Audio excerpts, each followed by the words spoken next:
Hello there, my name is Laura Kent from Local Wine Schools, and I'm here with Dr. Arabella Woodrow to talk a little bit about how we can better engage and excite customers in the wine trade. Hello Arabella. Hello Laura. So why don't you start off by just telling us a little bit about who you are and what your role is in the wine trade. Right, I'm a consultant, I'm a Master of Wine, and I've been in the trade for a bit longer than I can remember. And I've turned my hand to all sorts of things, from mainly retail-led, but from fine wine through to blending wine in strange places in Eastern Europe. You name it, I've probably done it.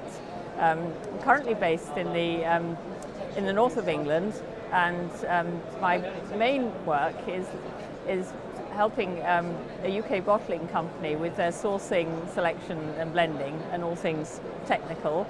And I also do wine tastings, a bit of writing and anything that comes my way.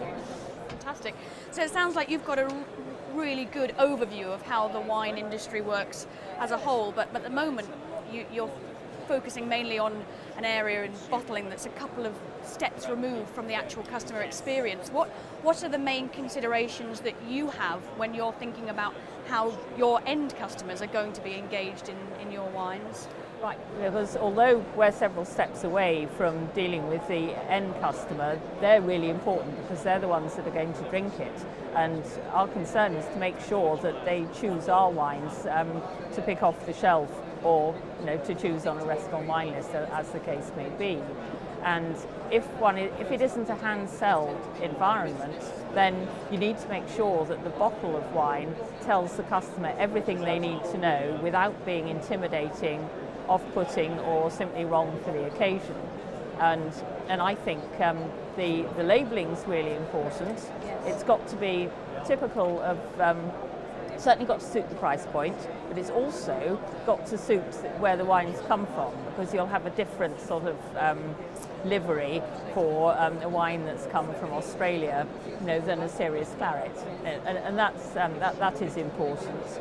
And if the customer is buying the wine in a retail shop, they haven't got a great deal to guide them. They may be looking at up to 1,000 wines on the shelf and not got a great deal of time to choose. So the information given, firstly on the front label, but more importantly on the back, is absolutely crucial to make sure that they make the right choice. So the bottle's got to be attractive and to start with, and got to deliver the right message. Got to engage. Yeah, you've got to engage them. So I'm a fun bottle, have me on a Friday night, or I'm a bit serious, you need to have me with your roast on Sunday lunch, that sort of thing. And it should tell you, maybe in a few words on the front, just give you a little taster of what it's going to be like. And if it just says fruity red wine, that's actually absolutely meaningless, because so many bottles say that. A few more specific taste guides is helpful. And then on the back label, you need something that tells you specifically what sort of flavours and what sort of mouthfeel maybe that the wine has, without using words like mouthfeel or malolactic, because you don't want to put people off. They need to be helped and guided.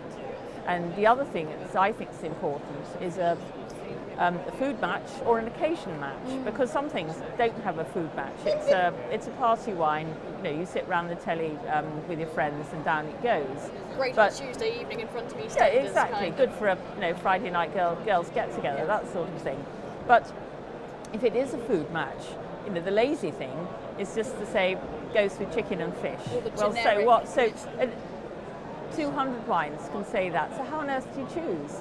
But if you say, well, roast chicken is good, chicken curry is lovely, or fish you might say with a cream sauce or plain grills or oily fish, then you're being specific, and someone's thinking, okay, that'll be good. But there's another trick, because in the past I've done lots of research on this. If you put either on a shelf talker or on a back label, drink with chicken, then somebody's going to say, oh, well, I can't do that, I'm a vegetarian. So you don't want to be prescriptive. You just need to give suggestions and inspiration.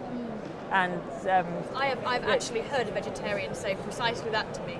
That, well, this wine doesn't seem relevant to me actually, because I can't drink it. Yes, because it wouldn't be But it doesn't mean to say they can't drink it at all. They might well enjoy it, and instead of roast chicken, read, I don't know, grilled aubergine or something like that, and it would probably work just as well. Yeah. But you need to be inventive without being too exclusive. So this really is actually the kind of very essence of how you engage the customer first, how you get them to spot your wine out of the big range of, say, hundreds, possibly thousands, and then how you excite them about your product specifically, That's make it the relevant point. to them. It's got to be inspirational and aspirational. They've got to think, oh, that sounds really nice. Gosh, I can't wait to try that. Yeah. That's the key to it. And this is what you're thinking about even back here at the bottling stage. It's very much for foremost consideration for how you're going to do that. Because I get to see all the labels, the design stage, and I say, no, let's rephrase this a bit, because sometimes people try to cram in so many words that it's all a bit breathless, and you don't really get a feel, and there's too many, scrummies and this and that, and it doesn't actually tell you very much. So the key is, it's a bit like journalism, how to get a message across concisely, in as few words as possible, yet be absolutely clear. Yes, relevant. Exactly. And of course, when they've bought the bottle, they've really got to enjoy it. They've got to enjoy the wine. Because you want them to come back and buy another one and another one.